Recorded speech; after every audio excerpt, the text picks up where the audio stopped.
Kamusta mga ka-idol? Ayos! Eto na naman tayo. Another day, another shoes. Alam mo bang bumili ako ng sapatos? Ipapakita ko sa inyo. Ito. Yan. The sneaker box. Hindi lang yan. Bali, dalawang sneaker box. Yan. Pero hindi ito Nike, hindi ito Adidas, hindi ito Skater. Kakaiba to. Kasi ang history nito is bumili ka na isa o buy one, get one, half price. Ibig sabihin, pag bumili ka na ito, pwede ka bang bumili ng isa pero half price na siya. Pero nakasale pa rin yung pinaka-main. Nakasale pa rin siya pero buy one, get one. Pero babayaran mo siya ng half price. Yan. Sinasabi ko sa inyo, hindi to Nike, hindi to Adidas or anything but hindi pa masyadong kilala pero inaano na siya ngayon ni Kyrie Irving, ni Thompson sa NBA. Marami ng mga NBA player na nagsusot nito. Pero wag na natin patagalin. Papakita ko sa inyo. Okay? Ito na mga ka-idol. Ito yung pinaka-main na binili ko. Ayan. Anta. Ito. Alam niyo ba yung sapatos na Anta?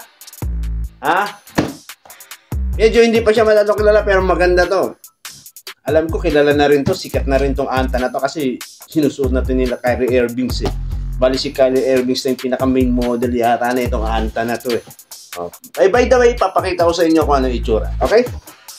Ito yung una, ito yung pinaka main, ito yung pinaka binayaran ko. Ayan. Ayan yung size niya. 8.5. Ayan. Andito yung price niya. Tinatakpan ko lang. Pero kung gusto niyo bilhin, PM nyo lang ako. Hindi, joke lang. Okay. Di ba, gusto nyo lang. Kung gusto nyo nga dala kasukat ng paa nyo, mali nyo naman, mabait ako. Bigay ko sa inyo. Bali, 8.5. Sa size natin is 42. 42. Yung mga paa dyan na 42. 41. Pwede na to. Ayan. Tinawa. Up! Adaran! Swelas pa lang. Kita nyo ha? Swelas pa lang. Kakaiba. Swelas pa lang yan. Ganda. Grabe. Ganda. Pulido. Adaran! Ayan. Ang itsura na. Ninyo. Yan. Diba? Ang basketball, pang forma, panlakad, anything na sa inyo isuot na pantalon o jogging pants, short, bagay ito kasi maganda yung itsura niya. Lalo na kung makikita nyo sa personal, napakaganda, grabe. Kita nyo? Ganda na ang design, simple lang. Ito na yung pinaka trademark niya na Anta. Yan, diba? Okay. Ito yan, bali dalawa yan, syempre. Pero ipapakita ko yung, ipapakita ko sa inyo yung isa, yung kaibahan. Pero kulay blue din yung napili ko kasi maganda rin yung pagka-blue niya. Pero iba yung design niya. Pakita ko, kunin ko yung isa. Teka, balik muna natin sa box to. And then, kunin ko yung isa.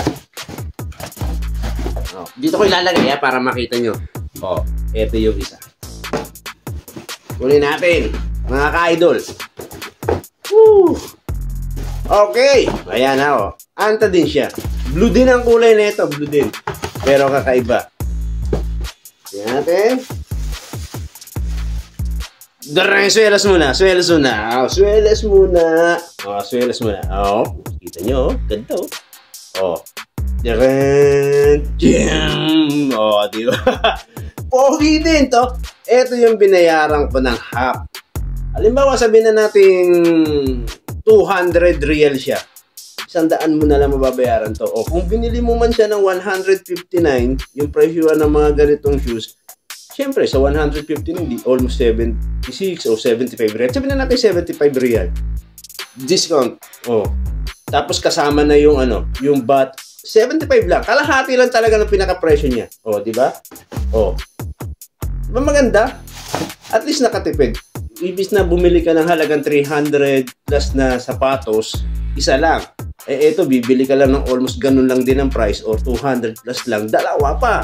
Makakapamili ka pa ng gusto mong design, diba? Ito naman, second choice ko lang to dahil nasayangan ako doon sa discount. Di siyempre, kalahati lang yung babayaran mo. Ginarap ko na yung pagkakataon kasi pauwi din lang naman ako, di may pang sapatos akong pag-uwi at saka yung isa, pwede mong ibigay.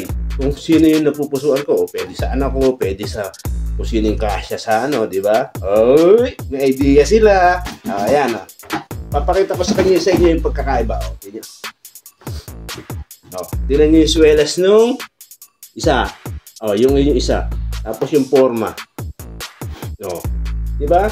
Ganda naman, Ayan. Ito yan.